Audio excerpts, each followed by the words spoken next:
ringrazio di essere intervenuti in questo quarto appuntamento di Isarrolius in Biciao, quindi da cui stiamo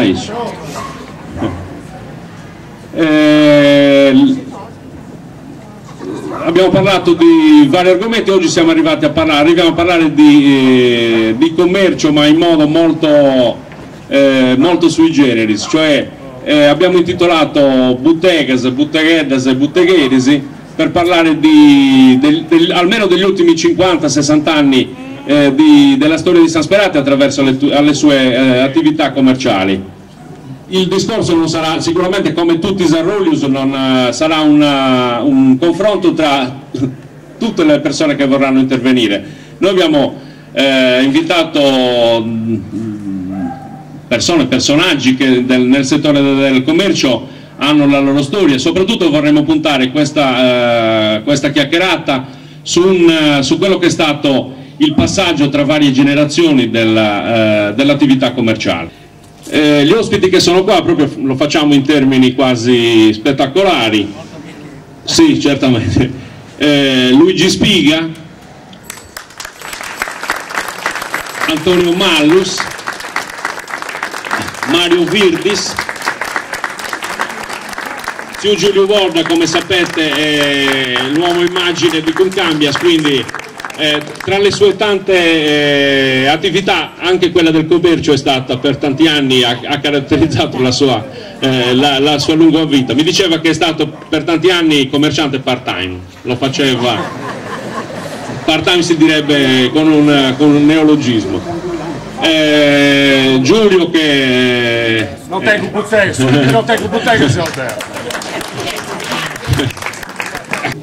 dopo zia Erminia, dopo zia Maria, dopo Luigi, e adesso Luigi ha passato il testimone. Molte cose per sentito dire, no? Del nonno di zia Giullicca che teneva questo negozietto che vendeva poco dedotto, gente anziana che da conosce da esci. Tant'è vero che il negozio di Guabilancia che è datata 1890. Guabilancia che narrata che diventa regalato su Vardio, comprato in Francia addirittura, a Lione, perché c'è anche la sigla della fabbrica che l'ha costruita.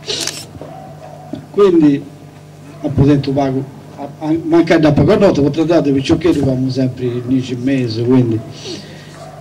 E poi c'è Erminia naturalmente che ha di estete sa mamma potè, esatto sono. E poi Maria con Ginoretti che è stato l'apice del commercio in quel periodo per loro, che dove andavamo con questa macchina, con questa 1100 camioncino di venire del 53 esattamente, andavamo sempre a Guiso a Castello a fare aspetta, va a tenere questa macchina però che potevamo comprare in questo periodo curante e basta andare sopra questa macchina non ci permuto a te. E quindi dopo potrà ballare un po' con tu solo, diciamo 70-80 e poi adesso 80 l'ho presa io in gestione. Anno fa frequentavo Noratto Murgia al negozio, no, non abbiamo mai birra, sinceramente il negozio Noratto non abbiamo mai birra. Saluti e subito mi ha attaccato. Mi ho scommetto che non scesi che questi sono così intelligenti di santo sparato. mi piace essere sprovvisto voglio. E su sindaco così intelligenti di tutto Sardegna, secondo tu chi ne esti? Fuori dalle nuvole proprio. E sapete no, sa tutto. No, Gesù non mattane. E poi quale motivo? Oltre che medico, e sono i cosini che hanno tornato su bestiame di campagne, ai Lomus, su Santo Sparao, e Procus, Woodes, tutto con lui, tutte queste cose. Tu non eri amici, ci sono che è più intelligente di questo. Ed è ci può, dopo una te lo conosco, senti, quello intelligente del Mattane. E chi mi adesso questo? Sono sindaco dei Barumini, così come mi veniva a conca questo. Ah no, e ti ha fatto di buono questo. Dopo la Gastia, in agricoltura e stetio, a Barumini ti premiato come produzione di grano duro in tutta Europa. In plus, questo sindaco, che dopo conosce appena, gli sputi, se esplocchi, se non ci ha fatto mai andare da sabito.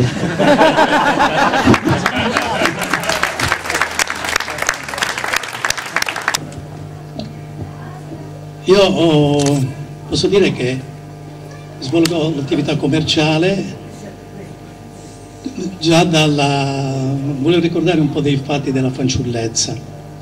Io da fanciullo ero un ragazzino vivace e la mia fanciullezza, parlo sino al raggiungimento della licenza elementare, io lo trascorrevo per di più a casa di mio nonno, dove stavo anche a dormire perché fare compagnia a mia zia, in quanto mio nonno era cieco, poi c'era un'altra zia molto vecchia. A casa di nonno facevo anche il venditore ambulante, perché mia zia produceva la verdura, poi produceva le melograne e io andavo con la carriola a vendere la verdura soprattutto nel rione di San Giovanni. La mia zona era quella, avevo i miei clienti per cui vendevo il prezzemolo, l'aglio, tutto quello che mia zia produceva. E poi nel periodo delle melagrane commercializzavo per mia zia queste melagrane, portavo i cestini in piazza, la vendevo, ritornavo a casa di mia zia, facevo il pieno e poi ritornavo. E naturalmente per me era una cosa molto importante, anche perché chiaramente ricevevo una paghetta, per cui allora noi a casa abbiamo sempre vissuto più modestamente, perché mio padre faceva il calzolaio, per cui allora un artigiano non è che potesse disporre di molto. Più avanti, appena finito le scuole elementari, perché io ho fatto solo quella, mio padre aveva praticamente avuto in gestione lo spaccio del dopolavoro, che era praticamente un bar. Lo spaccio del dopolavoro fascista, allora nel 1940, per cui io avevo 12 anni e lo gestivo io. Lo gestivo io con mia povera sorella, che era 3 anni più piccola di me, ma soprattutto il grande impegno era quello della pulizia di questi locali, perché erano locali vastissimi, non so se qualcuno lo riconosce. In piazza Santa Lucia c'era questo portone, questo grande piazzale, un campo di gioco per le bocce, e noi facevamo la pulizia. Quello era il compito più brutto, più gravoso, anche perché c'era il gabinetto. Il gabinetto non c'era nemmeno un piatto alla turca, c'era solamente un foro, e la gente lì la sera, quando naturalmente bevevano molto, andavano a fare i loro bisogni e molte volte non la facevano nel buco, ma la facevano fuori, per cui l'impegno gravoso veramente mio e di mia sorellina. Allora mia sorellina aveva 10 anni, però quello ci aveva dato lo spunto. Lì poi, una volta che è caduto il fascismo, il locale è stato chiuso, però mio padre evidentemente aveva fatto qualche soldino lì, e avevamo rilevato il negozio del zio Bettueri, che era il padre di zio Giulio Bodda. Lo chiamavano Zubettueri perché questo aveva mercerie, cartolerie, eccetera. Lo chiamavano Zubettueri perché andava in giro per i paesi a vendere queste ago e fili, eccetera, con Sabertola, per quello lo chiamavano Sabertoveri.